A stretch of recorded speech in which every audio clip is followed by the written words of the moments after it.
Hello everyone, आप देख रहे हैं चैनल अमीन इन्फो। और आज की इस वीडियो में हम बात करने वाले हैं MCom admission from Delhi university in 2022। अगर आपको एसओएल या रेगुलर डीयू से एमकॉम करना है तो एमकॉम करने के लिए क्या क्या क्राइटेरिया है, क्या क्या प्रोसीजर है, एलिजिबिलिटी क्राइटेरिया, वो सब चीज़ें हम इस वीडियो में डिस्कस करेंगे। तो चलिए शुरू करते हैं इस वीडियो को। सबसे पहले हम बात करते हैं यार, अगर आपको डीयू के किसी रेगुलर कॉलेज या फिर एसओएल से एमकॉम करना है तो उसका जो एडमिशन फॉर्म होता है वो एक ही फॉर्म होता है, कॉमन फॉर्म। एसओएल में एडमिशन लेने के लिए कोई अलग से फॉर्म नहीं निकलता।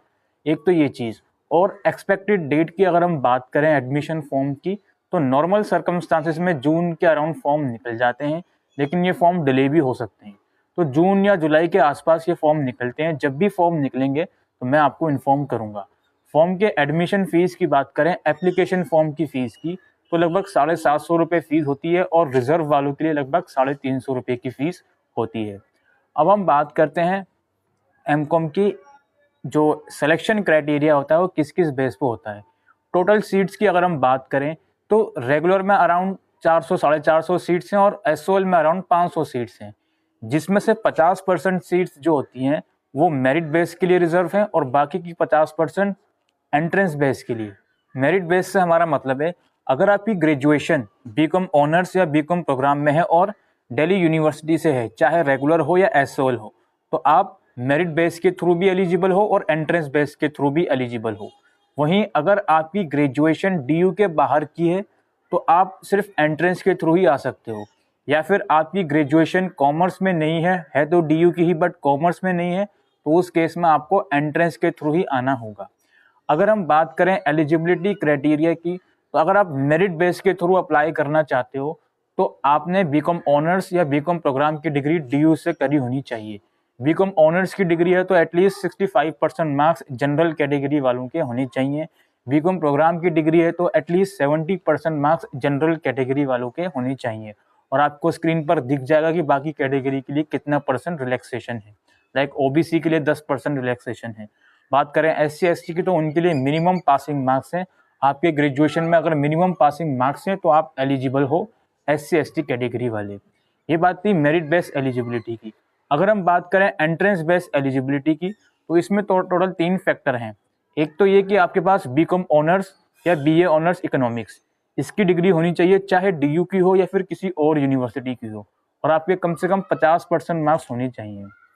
दूसरी बात यह है, अगर आपके पास बीकॉम की डिग्री है, बीकॉम या बीकॉम पास या बीकॉम प्रोग्राम उसको बोल देते हैं अलग अलग यूनिवर्सिटीज़ में, तो उसकी डिग्री है तो एटलीस्ट 55% मार्क्स आपके होने चाहिए।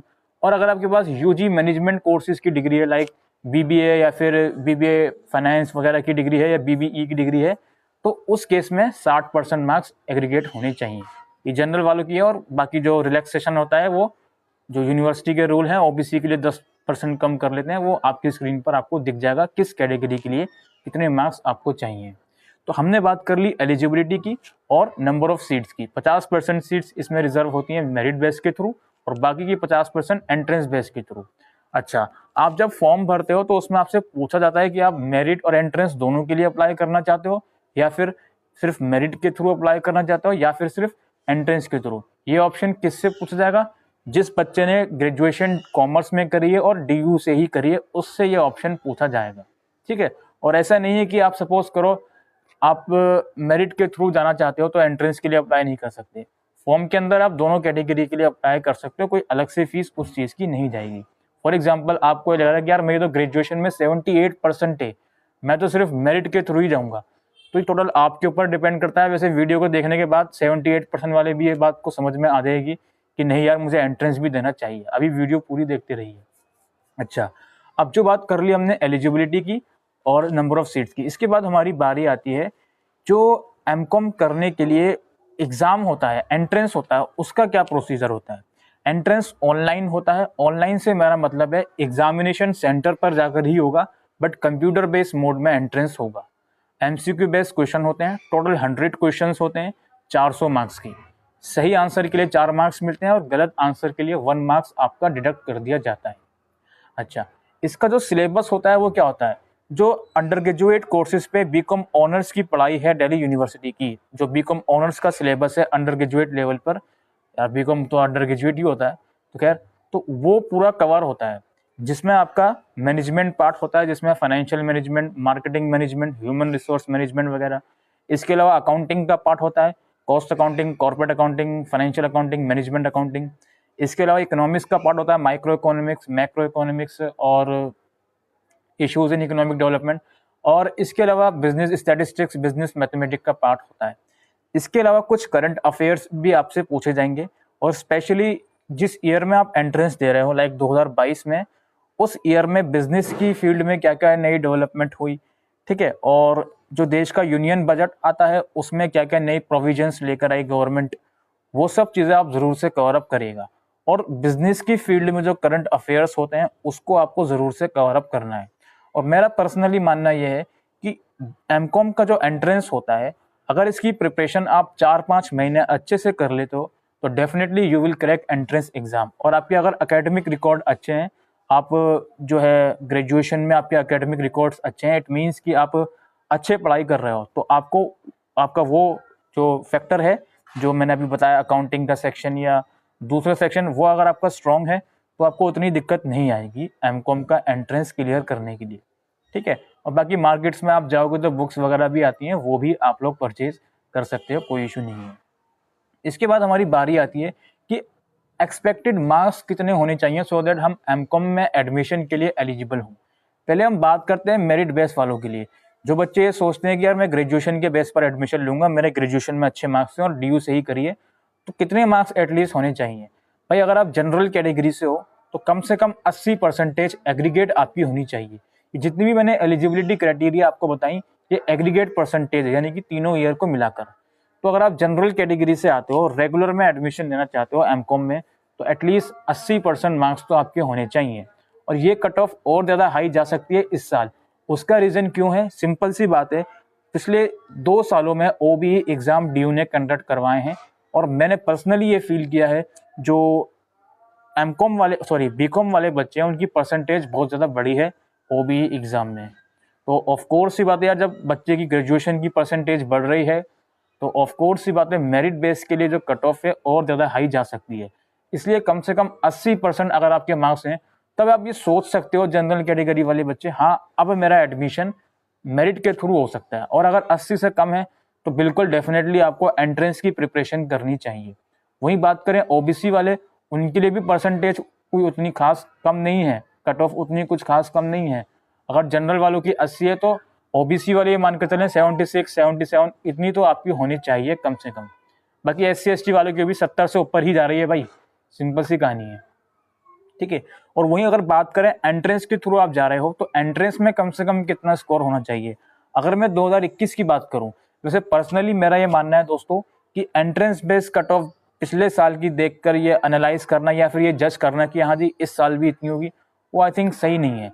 फिर भी बच्चे अपनी तसल्ली के लिए करते हैं, तो मैं आपको पिछले साल का भी थोड़ा बता देता हूँ।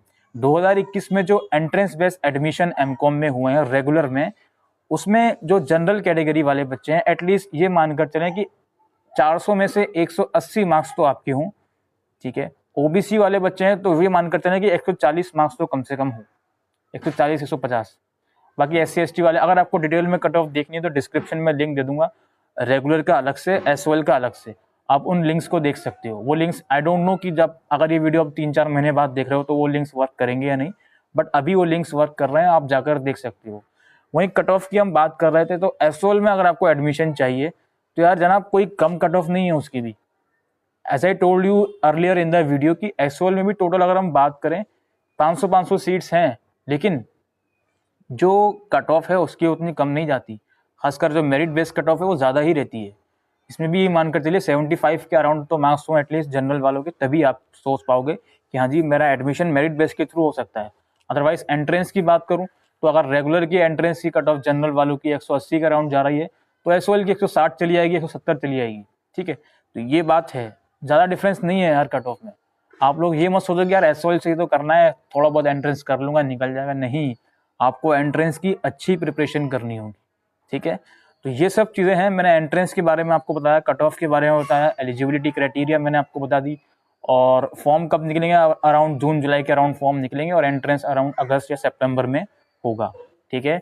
और एमकॉम की अगर मैं बात करूँ रेगुलर कॉलेजेस की, तो जब आप फॉर्म भरते हो तो कुछ 14-15 कॉलेजेस का प्रेफरेंस आपको देना होता है।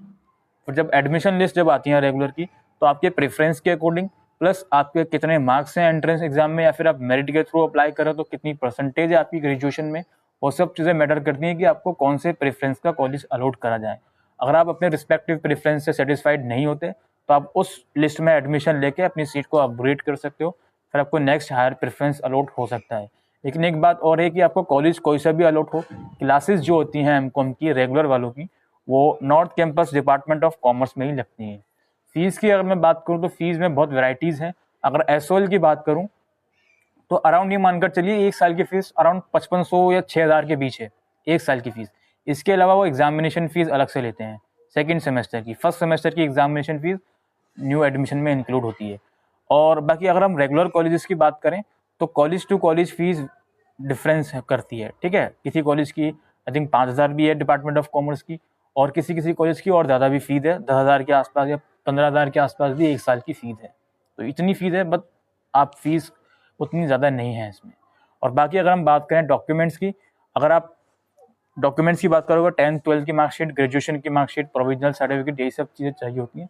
कोई एक्स्ट्रा डॉक्यूमेंट ऐसे नहीं मांगते। और हाँ, जो बच्चे रिजर्व कैटेगरी से हैं, खासकर ओबीसी या ईडब्ल्यूएस, इनका जो ओबीसी या ईडब्ल्यूएस का सर्टिफिकेट हो वो आपके खुद के नाम का होना चाहिए, एक तो ये है। और दूसरी बात, वो मार्च 2022 के बाद का इशू किया हुआ होना चाहिए, ठीक है। बाकी अगर आपकी ग्रेजुएशन किसी दूसरी यूनिवर्सिटी से है तो माइग्रेशन सर्टिफिकेट भी आपको प्रोवाइड करना पड़ेगा। बाकी ऐसा कोई खास डॉक्यूमेंट नहीं है। एंट्रेंस के थ्रू आ रहा हो तो उसका admit card plus registration form जो आपने भरा है उसका प्रिंट आउट लगता है, ये सब चीज़ें हैं। तो आई होप दोस्तों आपको आज की इस वीडियो में ये जानकारी रिगार्डिंग एमकॉम एडमिशन अच्छी लगी हो, तो वीडियो को शेयर कर सकते हैं। और जो भी इन्फॉर्मेशन होगी फर्दर पीजी एडमिशन से रिगार्डिंग, छोटी से छोटी अपडेट आपको इस चैनल पर देखने को मिलेगी। फिलहाल आज के लिए इस वीडियो में इतना ही। Thank you.